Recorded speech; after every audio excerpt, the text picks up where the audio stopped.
Demons. Happy Wednesday. Welcome to today's session of Get to Know DePaul. Today I'm joined by Dr. Gregory Moorhead, the director in the Center for Students with Disabilities. So, Greg, thanks so much for joining us today. I'm happy to be here today. Happy New Year. Yeah, Happy New Year to you too.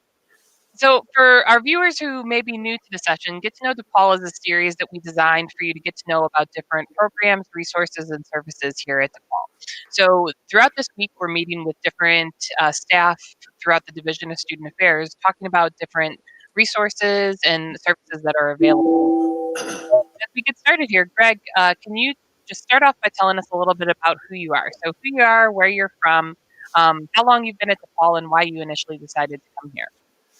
Yes, so I came to DePaul a little over 4 years ago now. I came to DePaul in August of 2016, and I came from the University of Chicago, and I've been working in disability services now for about 16 or 17 years.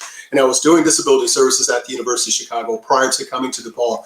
What really interested me about DePaul was being able to do this kind of work within the Vincentian setting.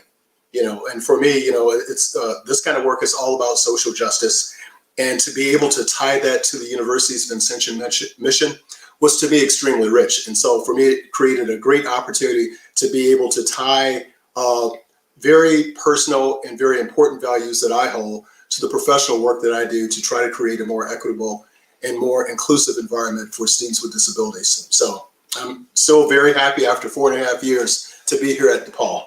Yeah, that's spectacular to hear, and I really appreciate, I hearing about particularly the realm of social justice and the same introduction as an office for Center for Students with Disabilities, because I think that's really unique, and it is something that's really great that we get to do here at DePaul. But we probably have a lot of students who they may have heard their faculty members say, check out the Center for Students with Disabilities, or are you registered with Center for Students with Disabilities, or people may have heard the acronym CSD.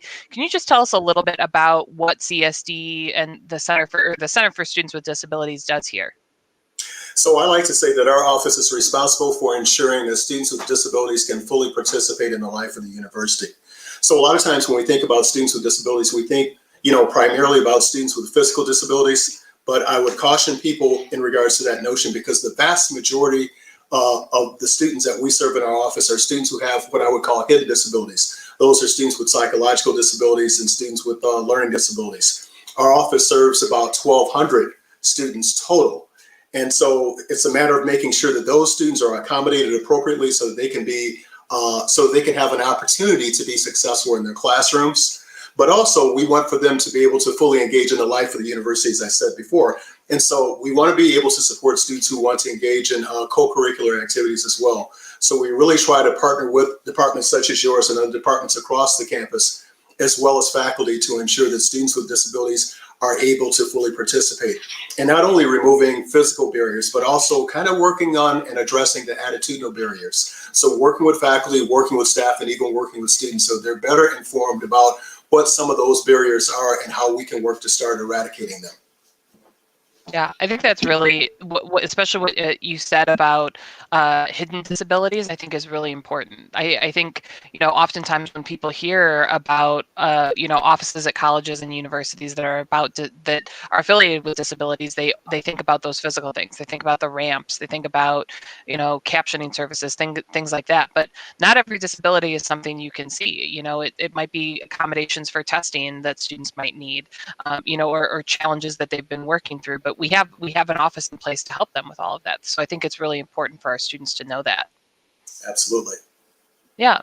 So Greg, I'm curious if you can tell me a little bit about, how did your students engage in the fall? I mean, we know that most of our programs and services have been highly virtual this past year, but how did students engage with CSD this past fall? And do you anticipate that that's going to look similar this winter quarter, or is it going to change at all?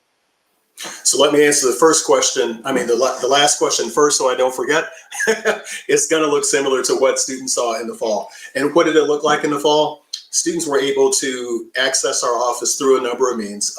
Students who need to request accommodations, or students who already have accommodations who may have questions about their accommodations or need support. They can contact our office via a virtual office that we have set up that's available 9 to 5 Monday through Friday.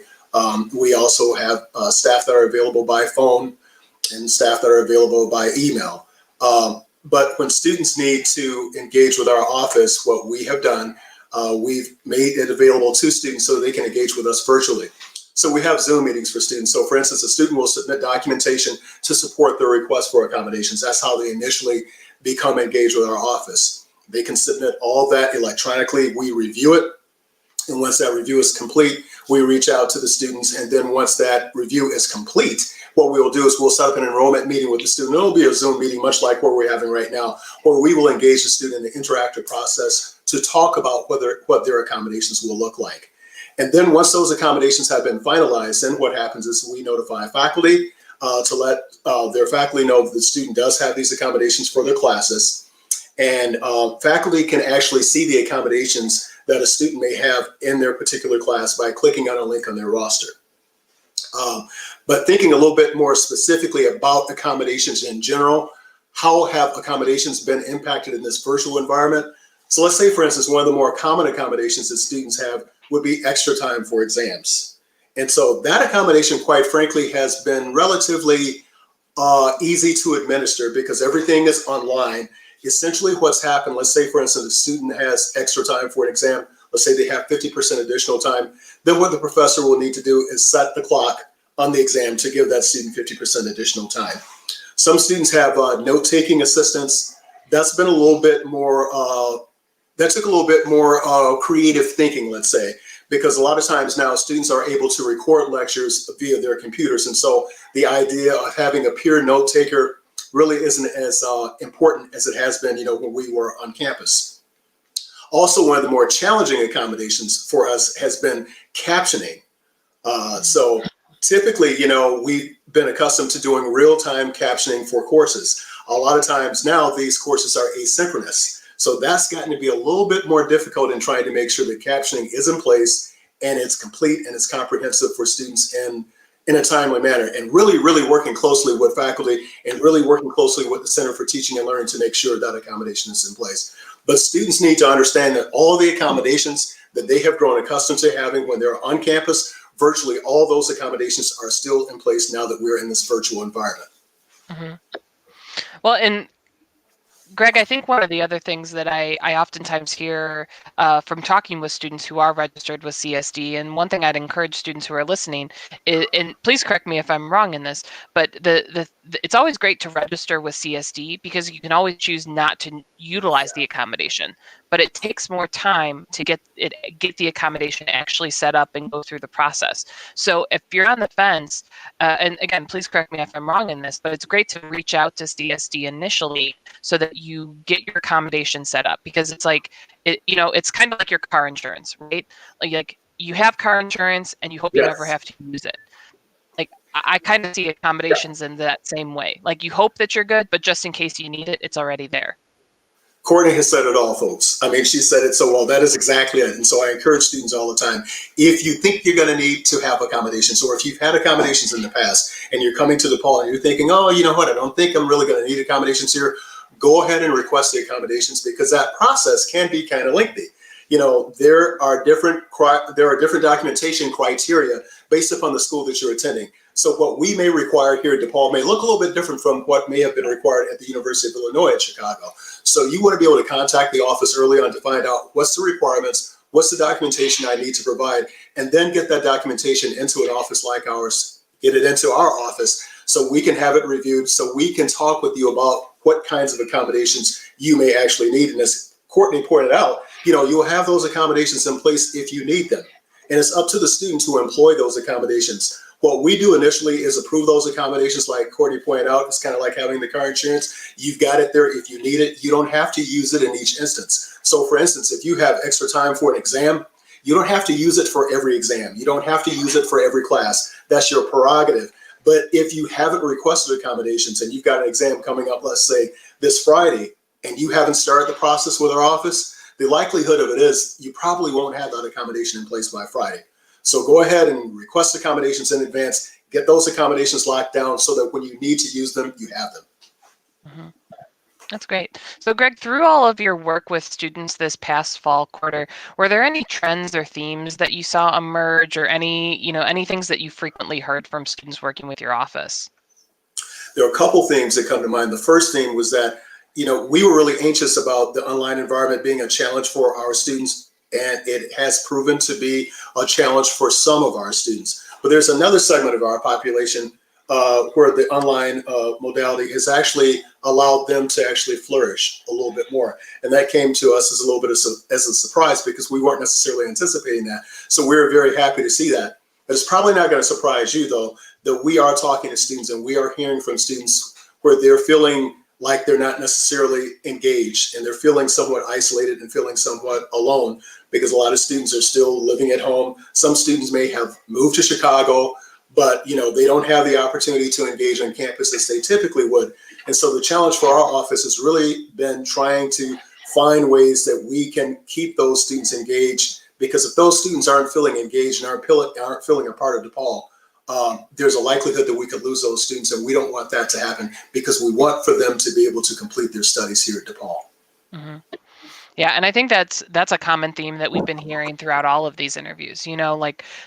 All of the different offices we've talked to so far, the populations that they're talking with and working with, and I think quite bluntly, nationwide, we're feeling a collective sense of loneliness, right? Like Yep. we don't have that same ability to physically meet right now. Like we as a country need to be prioritizing safety. So, and I think throughout the Division of Student Affairs, we're really focusing on trying to combat that loneliness and create opportunities for people to meet. So, I appreciate hearing that, CSD has heard that from their students too. And I think the next thing I'd ask you about is, how can students get involved? How can they, are there opportunities through CSD to create that community or stay connected, so that they can, really combat that sense of loneliness?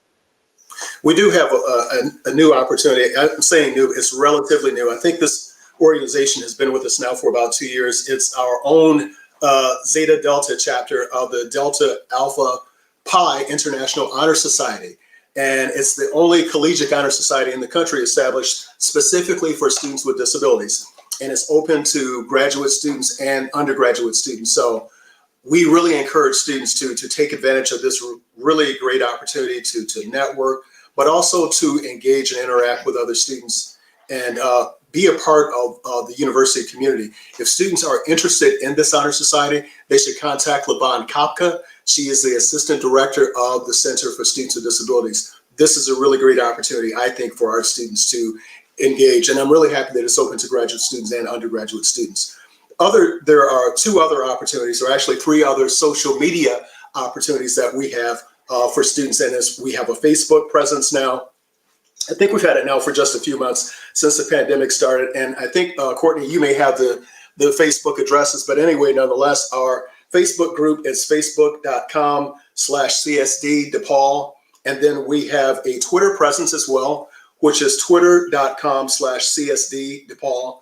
And then we also have an Instagram account, which is instagram.com/CSD DePaul. So these are other ways that students can engage with our office and also engage with other students. We know that we need to continue to pursue other opportunities for students to be able to engage with each other, engage with the university. And that's where we really rely on the expertise of people like Courtney and her staff to be able to make those kinds of opportunities happen for our students. But we're also at the same time open to suggestions from our students as well about other opportunities that we could explore to help those students to engage with our office. Yeah. Well, and I'll put a plug in specifically for Levon. I've had an opportunity to work with Levon quite a bit, and one of the things that I really recommend to students whenever you come to college, whether we're in a virtual environment or we're in person, it's spectacular to find a mentor.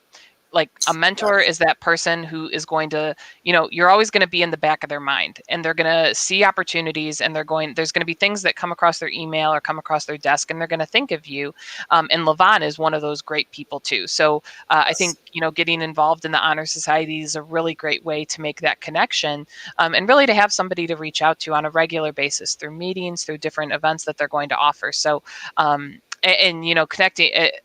I always tell students, like, especially in your 4 years that you're going to be at a university, follow all the DePaul accounts. Like, the worst that happens is you scroll past them, but you're going to see things that are upcoming. If you ever have a question, I found, and granted, I'm a staff member here, but I found, and I even have questions sometimes about things that offices, departments, academic units are doing, and I'll ask questions via social media.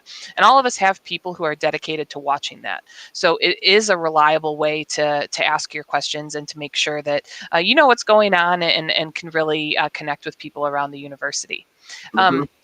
So, for anybody who's watching, if you have any questions, feel free to post them in the comments. We can ask live while we're here on screen. But, Greg, as we head towards the tail end of our interview here, I'm curious if you have any advice for students as they head into the second quarter of winter term. As you all know, Courtney, the winter term can seem like a long haul, even though we do have a little bit of a break right at the beginning where we have Martin Luther King Day, I think, in a week or so. But anyway, it can seem like a long haul, especially because this is the winter time when the days are shorter and the darkness is longer. And so, during this time, I think it's just really important for students to be aware as much as you can of the resources this time of year that are on campus to help you to persist.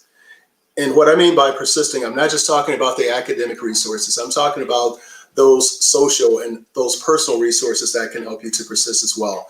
It's really about maintaining that healthy balance and maintaining your health. Because I say to students all the time, if you're not healthy, then you can't pursue your studies. You can't pursue your academic goals. So take this time during the winter to do those kinds of things that you need to do to feed yourself, to feed your being, to feed your spirit, so that you can be whole, so that you can be healthy. And don't be as hard on yourself as you can be. Give yourself that opportunity to be human, and give yourself that opportunity to relax. Give yourself that opportunity to unwind, and make sure that you schedule that time on a daily basis and on a weekly basis where you really care for your needs. That's going to be so essential, especially now during winter's term, but also especially now during the pandemic. It's more important now than ever before. Mm-hmm. I completely agree. I don't know about you, Greg, but I was texting with a couple of my friends, and I remember last January felt like 18 months. And this was before the pandemic. Like, January Yeah, felt like it was like a marathon in and of itself. And I remember thinking, like, January felt like it was so long, and then February felt like it went by in a click, and then March happened, and we all know what happened in March, right? yeah, yeah. But like, for me, I even had to spend some time like thinking and reflecting to like get in the mental headspace. And I had to remind myself of that. Like, January was a long month last year. So, there's a chance, like, I've got to like do something. While I had a routine in fall, I had to change it up a little bit for winter quarter, or for January, so that I could, because I knew how long it was last year. So I think that what you said and the advice you gave is really, really great, and it's important for students to spend some time thinking and reflecting before we dive into it. Yes, absolutely, my friend. I'm just thinking about right now. I mean, because typically, in the fall, for instance, and during the summer, I live near the lakefront trail. And so I get out on the bike and I ride, and, I can't necessarily do that now in the ice and in the snow. So I'm thinking, okay, today, as opposed to walking through the neighborhood, I haven't done this in a while, what I'm going to do is actually walk the lakefront trail during the lunch hour. Oh, So there nice. are ways, that we can get out and enjoy the outdoors and get some fresh air and unwind and just really kind of reconnect with ourselves. And I know it sounds kind of corny, but also kind of reconnect with the nature that's in the city. Hmm. Yeah. Well, Greg, thank you so much for taking the time to join us today. I really, really appreciate it. For all of Absolutely. our students watching, Get to Know DePaul is part of our Welcome Week, our Winter Welcome Week. So we are in the midst of activities and events, and you can continue to check them out at welcomeweek.depaul.edu. So, today we've actually on Instagram got our Winter Wonderland hunt going on all day on the student involvement Instagram. So you can head on over to DPU involvement and be engaged with that. Then tonight at 6 p.m., we've got trivia with the DePaul Activities Board, and it's going to be office themed. So if you're a big, Dwight Schrute or Pam Beasley fan, you can head on over and test your knowledge with trivia with Dab tonight. Then tomorrow, we've got our Blue Thursday Spirit shirt drop. You'll be able to get the link for that on the student involvement Instagram as well. Then starting tomorrow, we've got one of our marquee events for the week, the Winter Involvement Fair. We have 104 different student organizations who are currently lined up to be part of this. So if you're looking for that place that you can go to find your community and get connected, that's a great first place to start. To join into the conversation or to join into the fair, all you have to do is go to dhub.depaul.edu. From the homepage, you'll be able to navigate to all of the different student organizations that are taking part in the experience for tomorrow. Then tomorrow night at 8 p.m., DePaul After Dark is hosting a speed friending event. So you can find out more information on that through the DePaul Activities Board social media. Then as we head into Friday, it's going to be the second day of our Winter Involvement Fair if you don't have a chance to attend on Thursday. So from 11 to 2, you can go over again to DHub and join in to talk with student organizations to find out how you can get involved. Then daily at 10 a.m., Tanisha Arnold and Sarah Rudy are doing a Wake Up with OSI session that go over all of the events for the day. They include both these and other things going on with other campus partners. So at 10 a.m., you can usually catch that on our Facebook page, and then they usually around 10:15, 10:30 Central Time, head over to Instagram and give updates there as well. Then, obviously, if you're watching this, you're watching our Get to Know DePaul series. So we do this every day at 11 a.m. and 4 p.m. throughout Winter Welcome Week. So our next session is going to be this afternoon at 4 o'clock. But if you're watching and if you haven't yet had a chance to check in, by scanning the QR code pictured here or by clicking the link in the comments, you can check into today's event for your chance to win a DePaul towel and a DePaul tumbler. So between now, you can watch the session either now, you can check in either now in real time or anytime before January 17th if you're watching the video on demand.